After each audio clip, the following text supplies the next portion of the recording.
M Alauddin সাহেব আজকের এই আলোচনা সভার বিশেষ অতিথি হিসেবে উপস্থিত থাকবেন। লক্ষ্মীপুর জেলা আওয়ামী লীগের সুযোগ্য সাধারণ সম্পাদক, রাজপথের বলিষ্ঠ কণ্ঠস্বর জনাব আলহাজ মিজানুর রহিম আজকের এই আলোচনা সভায় আরো উপস্থিত থাকবেন।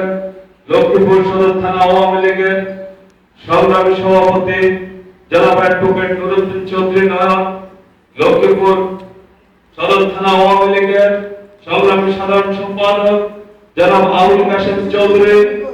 আর উপস্থিত থাকবেন লক্ষ্মীপুর জেলা যুবলীগের নেতৃবৃন্দ, জেলা ছাত্রলীগ, জেলা তরুণ লীগ সহ অঙ্গ সংগঠনের সকল নেতৃবৃন্দ।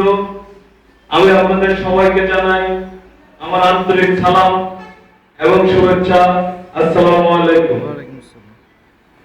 আজকের